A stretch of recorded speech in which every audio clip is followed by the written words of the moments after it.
Thank you, ladies and gentlemen. On the book called The Subjection of Women, John Stuart Mill argues that historically, the institution of marriage has been perpetuating misogynistic structure by domesticating women inside a marital relation.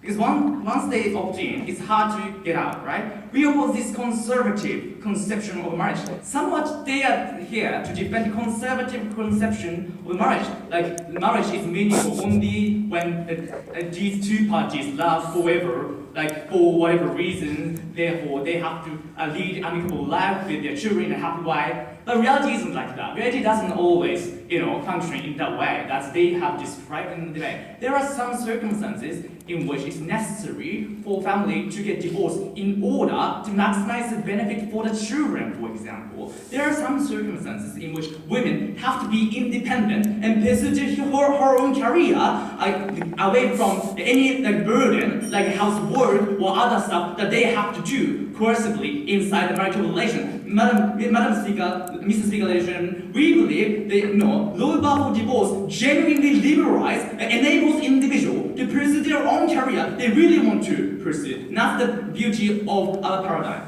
Several rebuttals to the other side. First of all, about the issue of children. We have to notice that not all married couples bear children in the first place, or vice versa. In countries like France, unmarried couples bear children. I don't know why children is intrinsic nature of a marital relation in the first place. But second of all, there are some circumstances in which married couple get divorced in order to maximize benefit for children. For example, when the children are grown up in the circumstances in which wife and husband oftentimes have a quarrel, like debate competition, I think that's a problematic circumstance, right? I don't know whether the children will be good debating in the future. Like maybe children might have some mental problem as a result of that. If the husband has a custom of gambling, for example, or alcoholic, for example, or workaholic even, it may be necessary for her to choose divorce over staying together, loving forever superficially. And that's the cases in which, that's the majority of the cases in which parents choose divorce.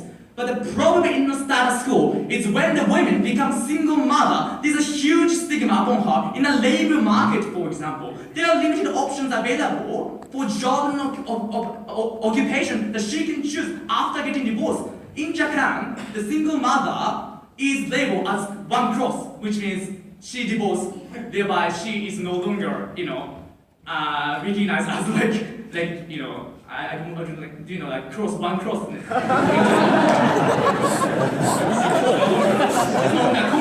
not right? That kind of malicious norm, malicious conception narrative of divorce is what we are happy to remove on our side of the house in order to liberalize and enable and encourage this single mother to pursue her own career at the same time carrying children. And that's the kind of benefit that we can ensure on this side of the house. Another kind of rebuttal to the other side. No, thank you. His first argument about the misleading choices. But the premise or assumption of this argument is people are making good choices in the status quo in the first place. We don't believe so. Only once you get into relation, only once you opt in relation, then you can find whether relation is really desirable or beneficial. You can't have any possibility. You can't have any possibility or acceptability. You can't accept what it looks like only before getting married, right? Therefore, we don't believe that people are making right choices in the status quo, but rather people are making wrong choices in the status quo. Because even if you find your current relation problematic, abusive, misogynistic, you want to get out, then you can't do so because of the social pressure. What is the social pressure? I have to clarify that because that's what he rebutted, right? Social pressure is even though you have legitimate reason to opt out of relation, society recognizes that you have some personal problem or personality problem. That's why you couldn't tolerate the relation, right? And that's the problem. You are not to be blamed. You have legitimate reason to opt out of relation, but still society don't recognize that way. And that's the problem. You don't have any mental problem. You don't have any personality problem. You have legitimate reason, but society doesn't perceive divorced people in that way, and that's the problem, and that's the misconception and the deleterious narrative that we are happy to remove on our side of the house. I will take you now. So it's not like this stigma would totally disappear. Then isn't it your side of the house that puts this scar or cross on his mother or father by making he or she. No, when the divorce becomes more casual option than it is now, people don't have that conception in compared to the status quo. And that's the point of having this debate in the first place. If you deny the differences between status quo and after proposal, then you are killing your argument too, because you can't see any differences, right? That's my rebuttal to your point of information.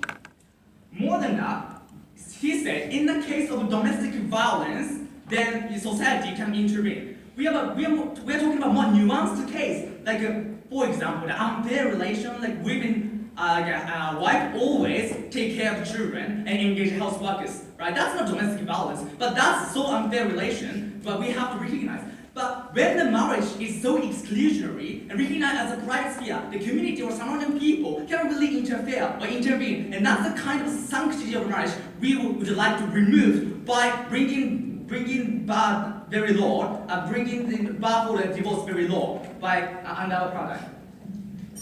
Finally, let me further emphasize what my partner told you.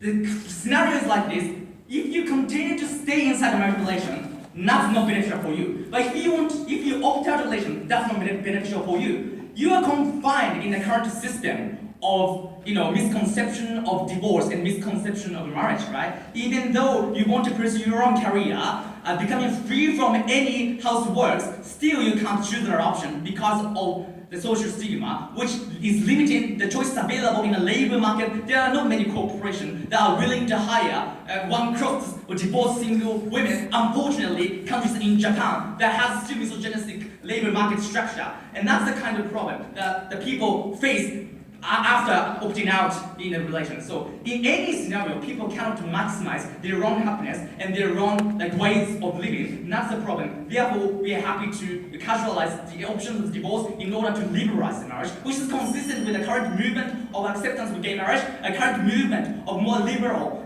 flexible conception of marriage as an institution. We are happy to propose. Thank you.